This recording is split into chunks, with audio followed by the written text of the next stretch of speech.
زه به دا ووایم که دا د دې تحصیل چارسدې په دې چوک کې شوې وې او داسې په دې مردان روډ ورته سمون راوستې دا به کولاډیر چوک ته رسېدل دا خلک پنډال ډېر غټه مو ډېر هر لحاظ سره پلنه مو بیا هم مکمل روډ ته ورته خلک رسېدلي ماشاءالله دلته کې زه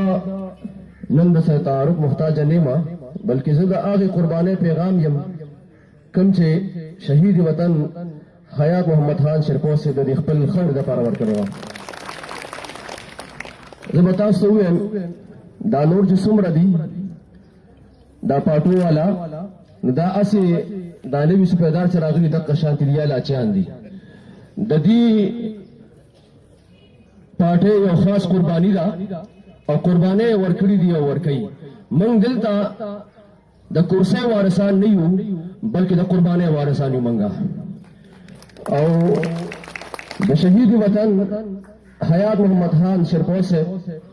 هغه قرباني دومره په اخلاص سره و د دې قوم دپاره چې نن هم د هر مظلوم په ژبه باندې په خوله باندې دقه یو ناره ده چې شرپوت زنده‌باد او شرپوت زنده‌باد زه یقین وکړئ چې د کومو خلکو سیاست دې لپاره نه وي چې خپل طاقت پې حاصل کړي بلکې د سیاست مرکز یې هم عوام وي او قیادت یې قربانۍ والا وي نو اقا مشن صرف او صرف دا د شرپو مشن دی او انشاءالله هم دغه زموږ لار ده انشاءالله دغه به زموږ پهچان وي زه به تاسو ته ووایم دین اسلام موږ ته کله د دې خبرې ممانعت نه کوي چې تاسو سیاست وکړئ بلکې نبی کریم صلی الله علیه وسلم فرمایي چې بهترین جهاد دا د ظالم حکمران په وړاندې حق خبره کول دی نن وطنپال علما مشایخ بین د خپل ملي رهبر جناب افتاب احمد خان شرپوت صاحب په مشرۍ کې او د خپل صوبایي مشر سکندر حیات خان شرپوت صاحب په نگرانۍ کې موږ اوس هم د صوبایي حکومت ته وایو چې تاسو د ځوانانو غلط استعمال کوئ صرف نفرت خوروئ کمیشن چې د حیات محمد خان شرپوت صاحب هغه تاسو اوس هم که خپل کو نو زموږ اسباب به ډېره ښایسته شي خو دوی ځوانان غلط استعمالوي نفرت خوري او دا قومي وطن پارټي انشاءالله وطنپال علما مشایخین چې دې کې کوم دی دا به انشاءالله سیاست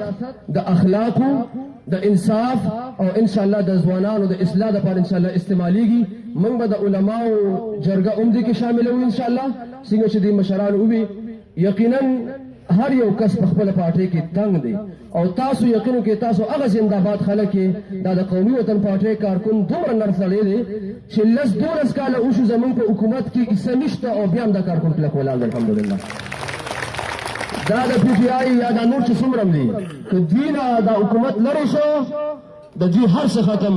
صرف لوټي دي ورسره او انشاءالله دا د وینې خلک دي زمون کارکون دا قربانۍ والا دي د دې مشران په مشرۍ کې به انشاءالله دا دلته خیر تبدیلی راولو انشاءالله ځوانانو ته به روزګار ورکېږي انشاءالله که خیري امن به وي انشاءالله څومره به دمني ده او یقین وکړئ که دوی د ټس نه مس کېږي د دې تېرو څلورو کالو کې دومره علما کرام شهیدان شو دومره علما کرام چې د هغې تپوس کولو والا څوک نشته انشاءالله زموږ دا مشران به خیري د هر مظلوم او د هر شهید د وینې تپوس کوي انشاءالله او بیا هم انشاءالله که موږ همت وکړو د راروان مستقبل انشاءالله که موږ ولي که خیر